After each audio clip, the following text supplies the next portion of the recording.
इफ्तिखार साहब ने कहा या नवाज शरीफ साहब ने कहा कि एक ऐसा शख्स जो बीमार है, वो उसके साथ कोई ज्यादती, कोई इंतकाम, कोई जाती जंग नहीं है। इस पूरे जो माहौल है इस वक्त सियासत का, कि जिसमें इंतकामी सियासत बहुत थी लास्ट दौरे हुकूमत में, आप समझते हैं, और पोलराइजेशन भी क्योंकि बहुत इंक्रीज हुई है, किसी सूरत नवाज शरीफ साहब की इस ट्वीट से या इस जेस्चर से उन चीजों को रिवाइव करने के लिए एक अच्छा स्टार्ट मिला है कि सियासत करें, बिल्कुल करें, लेकिन जो सियासत में जो एक रवादारी का पहलू है, एक जो आपके माशरती पहलू है, उसको मलूज़े खातिर रखना लाजिम और मलज़ूम है।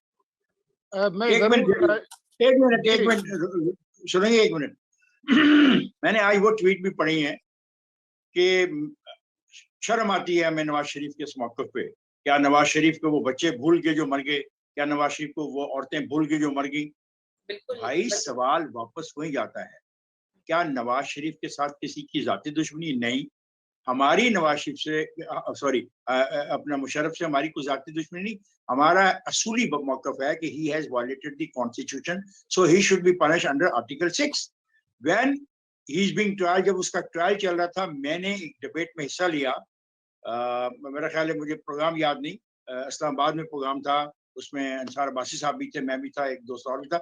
मेरा उस दिन भी मौक़िफ़ ये था कि एबेटर भी साथ शामिल किए जाए। ये तो फिर कोई फायदा ही नहीं होगा ना। सही। जब हम आइन की बात कर रहे हैं, जब हम कानून की बात कर रहे हैं, सुपरमेसी ऑफ लॉ की बात करते हैं, उस बिना पे हम उसको फांसी पे लटकाना चाहते हैं, जिंदा या मुर्दा को, तो फिर वो अकेले को क्यों? जी मुर्तजा सुलंगी साहब, फरमाइए जरा।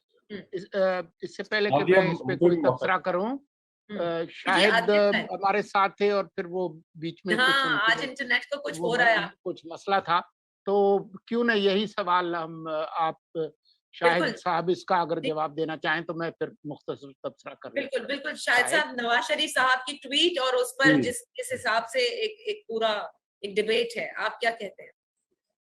अच्छा, मुर्तजा सोलंकी साहब is always very kind and very generous. अच्छा, सबसे पहले मैं छोटा सा कमेंट करना चाहूंगा पिछले टॉपिक पे। देखिए, परवेज इलाही साहब इस हद तक चले गए हुए हैं, उनको लगता है कि अगर वो सीएम नहीं बनेंगे तो उनकी सियासत खत्म हो जाएगी।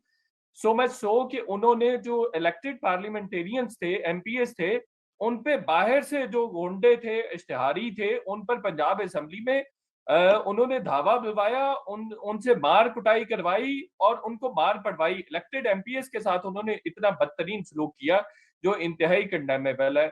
कोई 2 दिन पहले हमारा खाना था जहां पर ये बात हो रही थी, बहुत सारे एमएनएस ये बात कर रहे थे कि चौधरी परवेज इलाही साहब कुछ अर्से से जो बावले बावले नजर आते हैं और हर तरह की गैर अखलाकी और अजीब व गरीब हरकतें कर रहे हैं, उसकी बुनियादी वजह यह है कि उन्होंने शादी कर ली हुई है और कोई 22 साल या 28 साल दोशीजा हैं जिनसे उन्होंने शादी की है, वो मॉडल हैं, सारा चौधरी उनका नाम है।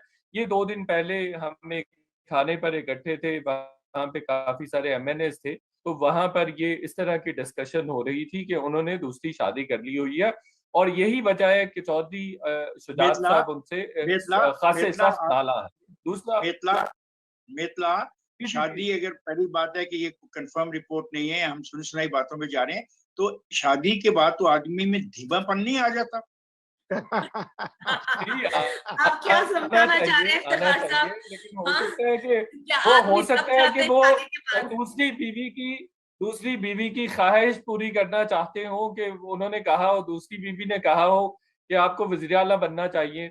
जैसे इमरान खान साहब के बारे में भी मतलब हर चीज को मतलब बुशरा बीबी से पूछ के करते हैं या उनके कहने पे करते हैं, या वो बताती हैं तो वो आगे चलते हैं जो वो बता रही होती हैं।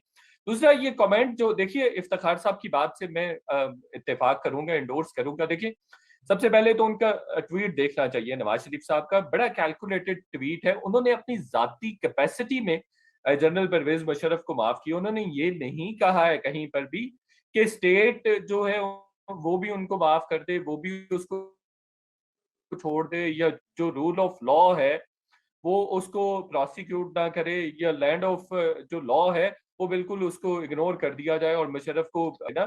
उनका बहुत कैलकुलेटेड ट्वीट है, ये हमें अप्रिशिएट करना चाहिए। उन्होंने अखलाकी बरतरी का मुजाहरा किया। इस पे हम सबकी पोजीशन डिफरेंट है। देखिए, एक बात समझ लीजिए कि जनरल ओलिवर क्रैमवेल को जब डेथ हो गई और उसको वहां पे लंदन के चौक में लटकाया गया और फिर उसकी काफी दिन तक उसकी लाश को लटकाया गया, तो वहां पर भी इस तरह की बड़ी डिबेट हो रही थी कि इसको बिल्कुल कब्र से ना निकाला जाए, ये तौहीन है, और मतलब एक आदमी अगर मर गया है तो उसको माफ कर दिया जाए। उन्होंने कहा नहीं, जब तक आप एग्जाम्पल प्रेसिडेंट नहीं सेट करेंगे तब तक आपके हालात नहीं बदलेंगे। और आप देखिए कि वो जनरल क्रैमवेल उसकी लाश को बच्चे लंदन की गलियों में ठुड्डे मार रहे थे, और उसके बाद 400 साल हो गए, उसके बाद बरतानिया में मार्शल लॉ नहीं लगा। 1971 के बाद नादिया, आज एस्टेब्लिशमेंट कमजोर तरीन है। आज 1971 के बाद दूसरी दफा अगर एस्टेब्लिशमेंट कमजोर तरीन है तो वो आज है, क्योंकि कोई सियासी जमात जो है उसको उस तरह से पैम्पर करती नजर नहीं आती जैसे हमने माजी में देखा है, ये पिछले 74 सालों में देखते आए हैं। 10 रुकनी अलायंस है जो आपकी हुकूमत में बैठा हुआ है। disagree with that. I still feel अच्छा ठीक है, अभी भी all powerful है। ठीक है, इस पे हम बात कर लेंगे। मित्रा ये जिस तरह मुझे एक बात, मैं अपना पॉइंट खत्म कर दूं। आप ही से सवाल पूछ रहे हैं, आप ही से पूछ रहे हैं। मैं आपसे सवाल पूछ रहा हूँ कि ये जो क्रॉमवेल था ये अकेला ही जिम्मेदार था, तो जो इसके बाकी साथी थे उनको क्या हार वार बनाए गए थे या उनको पार्लियामेंट का रुकन बुकन बना दिया गया? इफ्तिखार साहब, इस पे हमारा पॉइंट ऑफ व्यू डिफरेंट है। देखिए कहीं ना कहीं, देखिए मैं अगर ताकतवर आदमी हूँ तो मुझे कोई ना कोई सजा, अगर मैं कोई डिसीजन लेता हूँ तो मुझे इतना बहादुर भी होना चाहिए। और मुशर्रफ साहब बारहा कह चुके हैं, मैं अपने आइन की बात कर रहा हूँ। आइन के जिस आर्टिकल के तहत आप उसको सजाए मौत देना चाहते हैं, मैं उस आर्टिकल की बात कर रहा हूँ। वो आर्टिकल कुछ और भी इसकी मुतालबात, जिसने भी अबैट किया है, जिसने भी कोरोबोरेट किया है, उस सबको सजा मिलनी चाहिए। आर्टिकल 6 तो यही कहता है, मिलनी चाहिए, सजा मिलनी चाहिए। बट आपको on the face of it आपको जनरल मुशर्रफ के अलावा कोई दूसरा आदमी नजर नहीं आता जो हेल्म ऑफ अफेयर्स पे हावी था या करता नजर आ रहा था। और 2 दफा सर्वाइव हुआ है। Was his governor not running the show? Was his chief secretary not running the show? Was his principal secretary not running the show? Were not they abettors in all that? They should have resigned. They should have refused. They should have gone back to their houses. वो छोड़ देते। इतनी इखलाकियात की बात हम करते हैं तो अपने घरों को चले जाते। क्यों रहे साथ इसके? क्यों चलाया इसका निजाम? क्यों उसमें इस्तेमाल हुए? ये बात बिल्कुल ठीक कह रहे हैं। बिल्कुल। इसीलिए आइन बनाने वालों ने लफ्ज अबैटर भी लिखा है। लेकिन आप बिल्कुल ठीक कह रहे हैं, लेकिन आपको मिसाल के तौर पे जो चोर घर में घुसा है तो उसको गोली मार दी जाए, आप एग्जोनरेटेड हैं, you can not be punished. और इसी तरह से आपको अगर गन